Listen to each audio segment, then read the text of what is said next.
O Contrato, de Machado de Assis. Voz, Iba Mendes. Quem quiser celebrar um consórcio, examine primeiro as condições, depois as forças próprias e, finalmente, faça um cálculo de probabilidades. Foi o que não cumpriram essas duas meninas de colégio, cuja história vou contar em 3 folhas de almaço. Eram amigas e não se conheciam antes. Conheceram-se ali, simpatizaram uma com a outra e travaram umas dessas amizades que resistem aos anos e são muita vez a melhor recordação do passado. Josefa tinha mais 1 ano que Laura. Era a diferença, no mais as mesmas. Igual estatura, igual índole, iguais olhos e igual nascimento. Eram filhas de funcionários públicos, ambas dispondo de um certo legado que lhes deixara o padrinho. Para que a semelhança seja completa, o padrinho era o mesmo, um certo comendador Brás, capitalista. Com tal ajuste de condições e circunstâncias, não precisavam mais nada para serem amigas. O colégio ligou-as desde tenros anos. No fim de poucos meses de frequência, eram as mais unidas criaturas de todo ele, a ponto de causar inveja às outras, e até desconfiança, porque, como cochichavam muita vez sozinhas, as outras imaginavam que diziam mal das companheiras. Naturalmente, as relações continuaram cá fora, durante o colégio, e as famílias vieram a ligar-se, graças às meninas. Não digo nada das famílias, porque não é o principal do escrito, e eu prometi escrever isso em 3 folhas de almaço. Basta saber que tinham ainda pai e mãe. Um dia, no colégio, contavam elas 11 e 12 anos. Lembrou-se Laura de propor a outra adivinha o quê? Vamos ver se são capazes de adivinhar o que foi. Falavam do casamento de uma prima de Josefa. E que há de lembrar a outra? Vamos fazer um contrato? Que é? Mas diga se você quer. Mas se eu nem sei o que é? Vamos fazer um contrato. Casar no mesmo dia, na mesma igreja. Valeu. Nem você casa primeiro, nem eu. Mas há de ser no mesmo dia. Justamente. Bem pouco valor teria esse convênio celebrado aos 11 anos, no jardim do colégio, se ficasse naquilo. Mas não ficou. Elas foram crescendo e aludindo a ele. Antes dos 13 anos já o tinham ratificado 7 ou 8 vezes. Aos 15, aos 16, aos 17 tornavam as cláusulas, com uma certa insistência que era tanto da amizade que as unia, como do próprio objeto da conversação, que deleita naturalmente os corações de 17 anos. Daí um efeito certo. Não só a conversação a ias obrigando uma para a outra como consigo mesmas. Aos 18 anos, cada uma delas tinha aquele acordo infantil como um preceito religioso. Não digo se elas andavam ansiosas de cumpri-lo, porque uma tal disposição de ânimo pertence ao número das coisas prováveis e quase certas. De maneira que, no espírito do leitor, podemos crer que é uma questão vencida. Restava só que aparecessem os noivos, e eles não apareciam. Mas, aos 19 anos é fácil esperar, e elas esperavam. No entanto, andavam sempre juntas. Iam juntas ao teatro, aos bailes, aos passeios. Josefa ia passar com Laura 8 dias, 15 dias. Laura ia depois passá-los com Josefa. Dormiam juntas.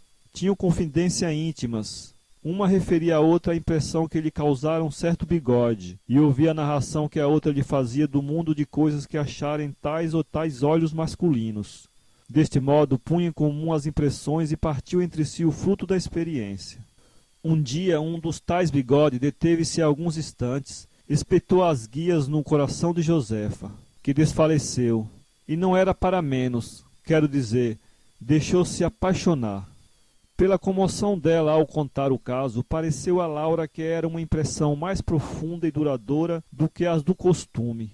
Com efeito, o bigode voltou com as guias ainda mais agudas, e deu outro golpe ainda maior que o primeiro. Laura recebeu a amiga, beijou-lhe as feridas, talvez com a ideia de sorver o mal com sangue, e animou-a muito a pedir aos céus muitos mais golpes como aquele. Eu cá, acrescentou ela, quero ver se me acontece a mesma coisa. Com o Caetano? Qual Caetano? Outro? Outro, sim, senhora. Ingrata, mas você não me disse nada? Como se é fresquinho de ontem? Quem é? Laura contou a outra o encontro de uns certos olhos pretos, muito bonitos, mas um tanto distraídos, pertencentes a um corpo muito elegante, tudo junto fazendo um bacharel. Estava encantada. Não sonhava outra coisa. Josefa, falemos a verdade, não ouviu nada do que a amiga lhe dissera. Pôs os olhos no bigode assassino e deixou-a falar. No fim disse distintamente: muito bem. De maneira que pode ser que em breve estejamos cumprindo nosso contrato, no mesmo dia, na mesma igreja. Justamente, murmurou Josefa. A outra, dentro de poucos dias, perdeu a confiança nos olhos negros. Ou eles não tinham pensado nela, ou eram distraídos ou volúveis. A verdade é que Laura tirou-os do pensamento e espreitou outros. Não os achou logo, mas os primeiros que achou prendeu-os bem e cuidou que eram para toda a eternidade. A prova de que era ilusão é que, tendo eles de ir à Europa, em comissão do governo, não choraram uma lágrima de saudade. Laura entendeu trocá-los por outros, e raros, 2 olhos azuis muito bonitos. Estes, sim, eram dóceis, fiéis, amigos e prometiam ir até o fim, se a doença os não colhe. Uma tuberculose galopante que os levou aos campos do Jordão e dali ao cemitério. Em tudo isso gastou a moça uns 6 meses. Durante o mesmo prazo, a amiga não mudou de bigode. Trocou muitas cartas com ele. Ele relacionou-se na casa, e ninguém ignorava mais que entre ambos existia um laço íntimo. O bigode perguntou-lhe muita vez se lhe dava autorização de a pedir, ao que Josefa respondia que não, que esperasse um pouco. Mas esperar o quê? Inquiria ele sem entender nada. Uma coisa. Sabemos o que era a coisa, era o convênio colegial. Josefa ia contar à amiga as impaciências do namorado, e dizia-lhe rindo: você apresse-se. Laura apressava-se, olhava para a direita, para a esquerda, mas não via nada, e o tempo ia passando 6, 7, 8 meses. No fim de 8 meses, Josefa estava impaciente. Tinha gasto 50 dias a dizer ao namorado que esperasse, e a outra não adiantou coisa nenhuma. Erro de Josefa. A outra adiantou alguma coisa. No meio daquele tempo apareceu uma gravata no horizonte com todos os visos conjugais. Laura confiou a notícia à amiga, que exultou muito ou mais que ela. Mostrou-lhe a gravata, e Josefa aprovou-a, tanto pela cor como pelo laço, que era uma perfeição. Havemos de ser 2 casais. Acaba. 2 casais lindos. Eu ia dizer lindíssimos. E riam ambas. Uma tratava de conter as impaciências do bigode, a outra de animar o acanhamento da gravata.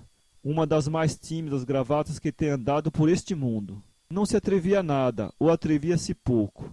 Josefa esperou, cansou de esperar. Parecia-lhe brincadeira de criança. Mandou a outra ao diabo, arrependeu-se do convênio. Achou-o estúpido, tolo, coisa de criança. Esfriou com a amiga. Brigou com ela por causa de uma fita ou de um chapéu. 1 mês depois estava casada.